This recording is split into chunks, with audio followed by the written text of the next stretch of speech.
Hello children, this is Avinash sir. So today we will be starting your first chapter of chemistry, that is chemical reactions and equations. So it's a easy chapter which covers the basics of chemistry, that is what are chemical reactions and equations, and the different types of chemical reactions that are there. It's a very small, very interesting chapter that has a very good basic for you in your future. So before going into the details of the chapter, I would like to throw some light on some day-to-day activities and day-to-day changes that we see around us. So you can see packets of milk coming up. So when milk is kept outside at room temperature, what does happen to a milk? So we all know that milk, if it is kept in outside fridge in room for some time, it will get spoiled. So this is called as curdling of milk. Nails, you can see some bunch of nails there. So nails have different luster, we all know that, but the picture that you have in front of you, you can see the nails are turned brown. So what has happened to them? So nails, iron nails, when they are exposed to moist air, means air containing water vapor, they react with it and they get rust, or ferrous oxide layer is formed over it. So this is called as rusting of iron. So a person is cooking food there, so you can see him, right? He has added you might also be knowing that when food is prepared, your mother or you might be cooking right now, because you are all bored up sitting inside your home, right? So you might be also cooking up, you might be trying different types of recipes, right? So what you do, you observe what you are doing, you add up all the different kinds of things. What are the things you add up? You add up vegetables, you add up spices, you add up oil, you add salt, you add what, pepper or chili powder, whatever. So what you add up all these things and you prepare food in presence of heat. So what is happening here? The substances that you add up are getting converted into food in the end. And so when you prepare food, so maybe in your home, you will tell your parents or your brother, see, I have prepared the food today, or any special dish. So you give or you serve them, so they eat that food. So what that food happens, what happens to that food? So the food is a complex molecule which is broken down into simpler molecule. The simplest molecule that it is finally broken down is glucose. So that glucose is converted into energy in our body. So we discussed 4 different types of situation here. So now listen carefully what I want to tell you. As you can observe, the 4 different examples that we discussed right now, you might have observed that there is a change from one substance, that is initial substance, to the final substance. So for the first example, let us come. Milk got spoiled when it is kept outside at room temperature. Nail, iron nail, exposed to moist air, what happened? It got rust. Vegetables cooked to form food, or food is formed, and finally we eat food. That food, due to different reactions that take place in our body, is finally converted into energy that we need to do day-to-day work. So as you can see there, these are all changes that we daily see in our life.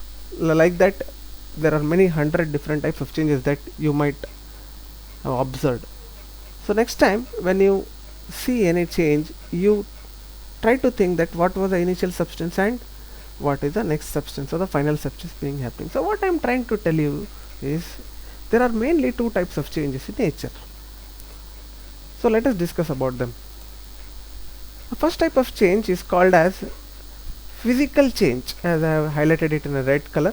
Physical change. So what is a physical change? So these changes are temporary with no new substance being formed. So this is very important to remember. So in a physical change, or you can even call it as a temporary change. So in a temporary change, no new substance is being formed. So what does that mean? No new substance is formed. The original substance does not change. So the best example for this is you take water in a container and start boiling it. So what will happen? We all know that water gets converted into steam. What does steam contain? Steam still contains water in the form of water vapor. So no new substance is formed, right? Same water, keep it in a refrigerator, right? We get ice cubes or ice, right now it's a summer season. You might be keeping ice cubes in your fridge so that you can have a good lemonade or different kinds of juices in the afternoon or in the evening. So the main thing is, in this type of change, the original substance remains the same, no new substance is formed. So such changes are called as physical changes.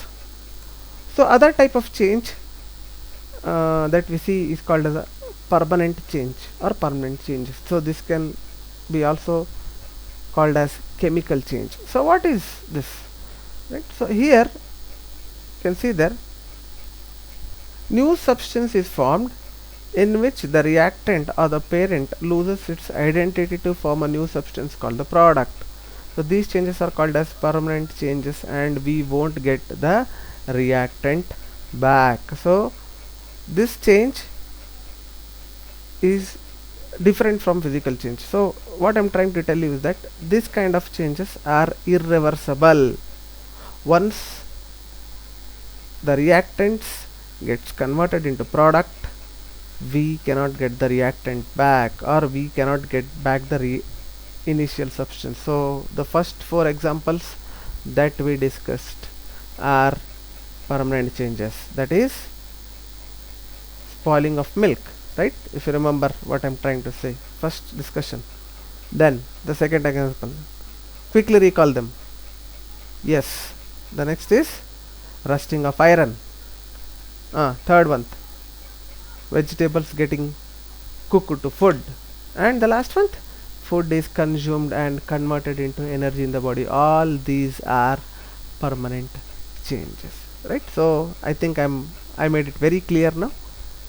There are two types of changes, physical change and chemical change, or temporary change or permanent changes. So let us see examples. So these are some of the examples of physical change. So boiling, I already explained. Then drying of cloths, again in the presence of sunlight, the water present in the cloth gets evaporated and comes into water vapor, and they come back to earth in the form of rain.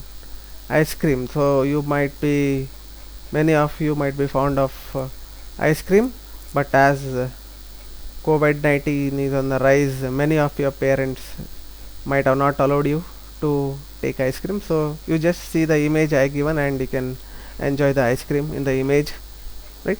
So again, here is an example of physical change. Why is that? See, I am not telling you of eating of ice cream. Eating of ice cream is a chemical change, whereas if you keep the same ice cream outside for some time, it gets converted into liquid state. Again you keep it back in the refrigerator, it again solidifies. So it's a physical change again. It's like that. You can see there are other examples. So let us see some examples of now chemical change. So this is burning of coal. So coal, when burns, it gets converted into carbon or ash. We cannot get the original substance back. So as I told, rusting of a metal or rusting of iron is both one and the same. Explosion of firecrackers, right? So firecrackers are mainly made up of aluminum and phosphorus. So mainly firecrackers are used in the month of Diwali, where lot of crackers are being burnt. So it reacts with heat, and it burns in the presence of heat. Aluminum burns in the presence of heat to form aluminum oxide, and it gets converted into gas. So like that again, decomposition of organic matter and ripening of foods are some of the examples of chemical changes. So let us see what is a chemical reaction mean. See, a chemical reaction is a process by which two or more substances react with each other to form new substance with different properties. This is very important to remember. So the property of the initial substance will be different from the final substance, right? So I have taken a small example here. As you can see, sulfur reacts with oxygen to form sulfur dioxide gas. Sulfur is a solid, whereas oxygen, both have different although both are non-metals, but sulfur being a solid has different properties, whereas oxygen being a gas has different properties. So but when these two combine, they form a gas called as sulfur dioxide gas. So what are the different kinds of changes that we can see when a chemical reactions take place? So these are some of the following changes that can take place, that take place when a chemical reaction occurs. So first one is change in state, the second one is change in color, third one is evolution of gas, and the last one is change in temperature. So what I am trying to tell you is that all these four changes may or may not occur in a single chemical reaction, but one of them will definitely occur in a given chemical reaction. So let us see some examples for this, right? So as you can see there, all the four different examples for different changes. So first one, change in state. So I taken, see, you can see that ammonia is a gas, right? So when it is passed through hydrogen chloride gas, we get a solid called as ammonium chloride. So when two gases, right, so ammonia and hydrogen chloride gas, both the states are gases. As you can see there, the reactants are gas, whereas the final product is a solid. So this is a good example for change in state. Next, change in color. So here what is happening, the blue color copper sulfate solution and then gets converted into a green color, light green color ferrous sulfate solution. So this is an example of displacement reaction.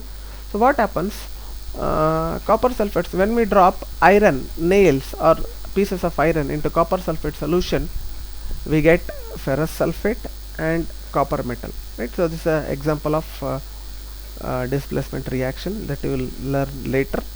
So what is happening here, copper sulfate solution is blue in color, right, and ferrous sulfate solution is green. So this is an example of change in color. Next is evolution of gas, right? So very standard example for that, you might remember, I have told this to you even in 9th standard. So whenever a metal reacts with acid, we get a metallic salt and hydrogen gas is liberated. So as you can see there, here zinc metal reacts with hydrochloric acid to give rise to a salt called as zinc chloride, and hydrogen gas gets liberated. The next thing is a change in temperature, right? Fine. So as you can see there, we have calcium oxide and water. So we get calcium hydroxide and heat is liberated. So what is this? A very common reaction. If I just go on, if you telling you, right? So calcium oxide is what? But it is used for whitewashing. So calcium oxide is also called as quicklime, right? So quicklime, when put in water, right, when we add the powder of quicklime in water, we get calcium hydroxide, that is called as slaked lime, and heat is liberated. So this is used for whitewashing the walls. And even as you can see there, when you consume pan, right, so you'll go out for some marriages, or there they'll keep pan, or when you go out, you go to some restaurant, and while coming back you'll definitely have pan. So have you ever experienced this? Sometimes after eating it, and after maybe some half an hour or so, you feel a burning sensation in your tongue. What has happened? So that is quicklime, right? They apply this on the pan. So if the quantity is more, obviously saliva contains water, so it reacts with it, and slaked lime is formed and heat is generated. That heat will burn your tongue or the skin in your mouth. Fine. So these were some of the examples that we saw for different type of changes that take place. So we saw chemical reaction. Now we'll see what is a chemical equation, right? So chemical reactions are the explanations given to a chemical process in the form of words. So there might be a chemical reaction. For example, let us take the example that we discussed, right? So what we can say, iron reacts with copper sulfate solution to form iron sulfate, and copper metal is obtained. So this is a very long process, right?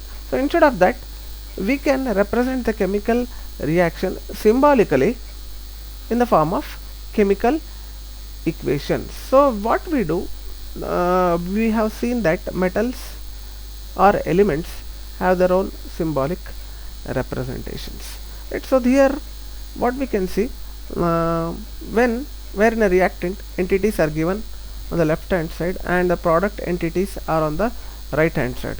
So what things we are going to, or what elements are we are going, or compounds we are making them to react, are placed on the left hand side, and the products are placed on the right hand side. So here I have taken an example. As you can see there, magnesium burns in presence of oxygen to form magnesium oxide, right? So Mg plus O2 gives rise to 2 MgO, right? So next important thing is balancing that chemical reaction that we write. So this is very important part, law of conservation of mass. So we have discussed it many times, or you might have heard many times. So what its main motive, right? Why do we balance a chemical equation? This is very important because in nature what we see, a thing never get destroyed, it can be transformed from one form to another form. So what is happening here? Balancing chemical reaction will see that the number of atoms in the reactant side will always be equal to number of atoms on the product side. So kind of difficult to understand, right? So let us take some examples so that it will be very clear for you. As you can see there, I have taken two examples, so I will explain you one by one. As you can see there, iron Fe and water, we get Fe3O4 and hydrogen gas. So this is the reaction that we will get in a chapter metal, right? So what we say, that how to explain this reaction, this is a chemical reaction, or we can say it as a chemical equation. So if you want to explain it words, we can say that steam is, as you can see there, H2O, it is having gaseous state. So how, in what, if water is in gaseous state, we say it's a steam, right? So when steam is passed over red hot iron, we get ferrous oxide and hydrogen gas is liberated. So you can see that we are supposed to balance this chemical reaction. Children, it's very must and should that you should learn to balance a chemical reaction, or else in exam you will lose marks. So let me explain how to balance this. Right, so first we have to remember what the definition says. Law of this thing, the number of atoms on the reactant side should be equal to number of atoms on the product side. So let us see how many atoms are there on both sides. So here we can see iron, there is only one atom, hydrogen 2 atoms, oxygen 1 atom. Now we can to product side, right?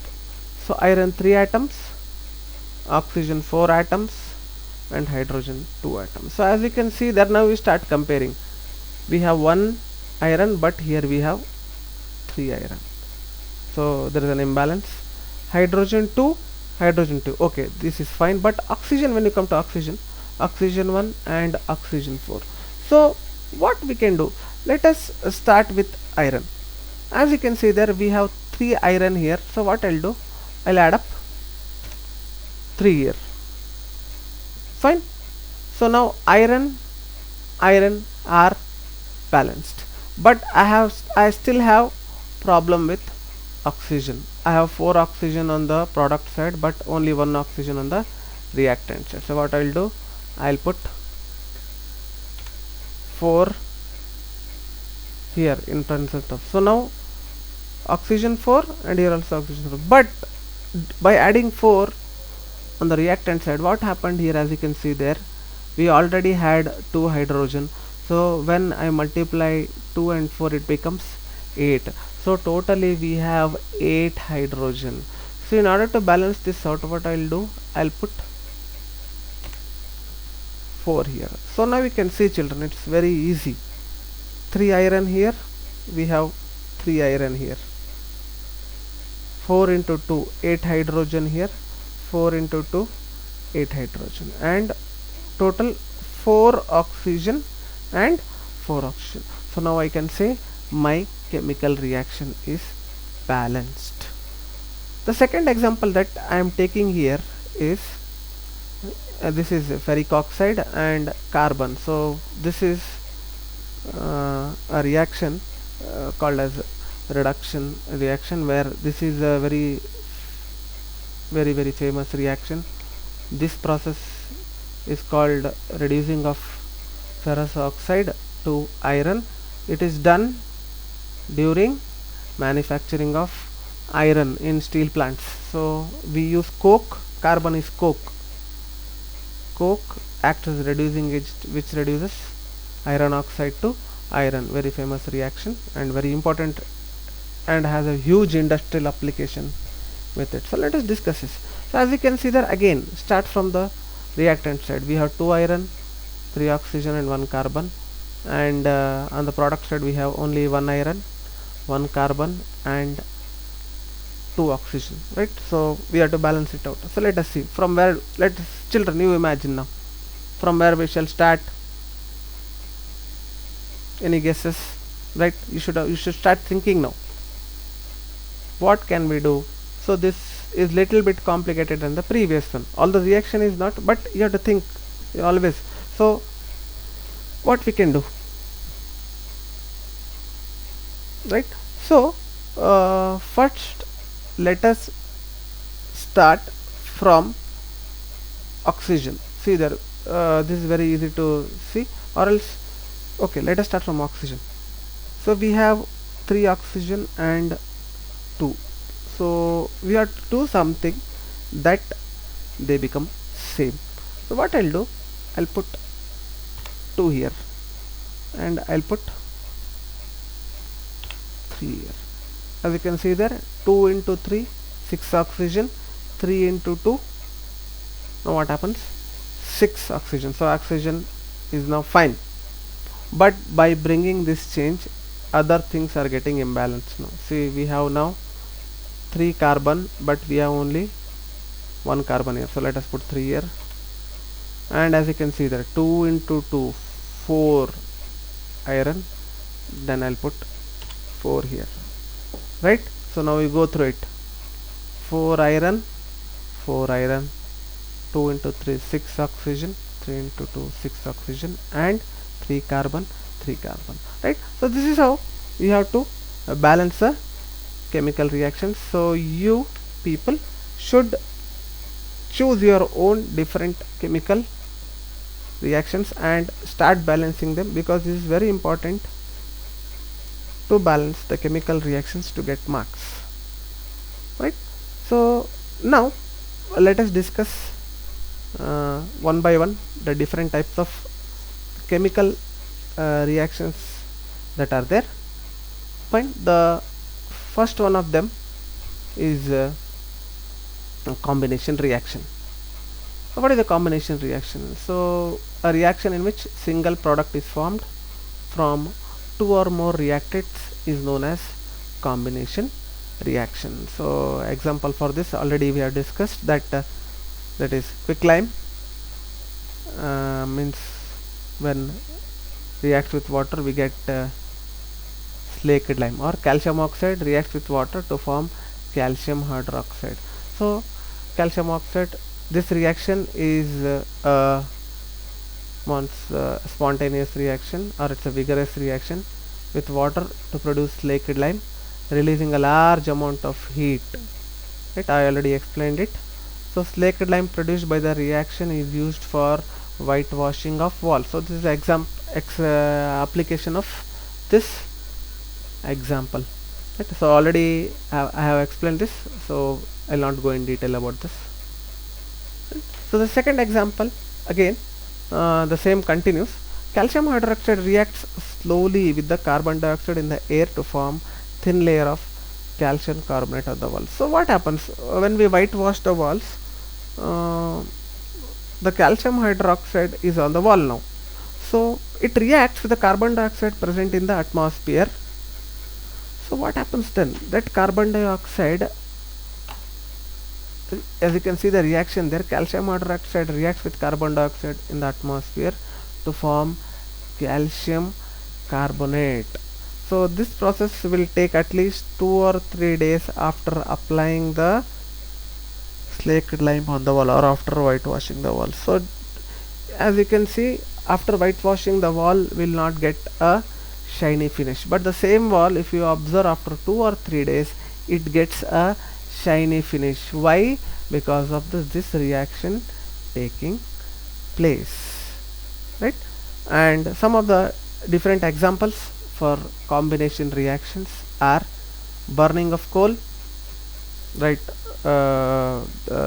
We discussed in this example in examples for chemical changes. Then formation of water and burning of natural gas, right? So the main thing to remember here is, in a combination reaction, two or more reactants combine to form a single product. Hope you understood the explanation. You go through the video again if you don't understand it. This was things we discussed today were first the introduction about changes, then we saw what is a chemical reaction, the changes that takes place in the chemical reaction, and then we went for chemical equation and balancing the chemical equation, and the first type of chemical reaction, that is combination reaction. So children, go through it again, and if any doubts you can contact me on the group. Thank you.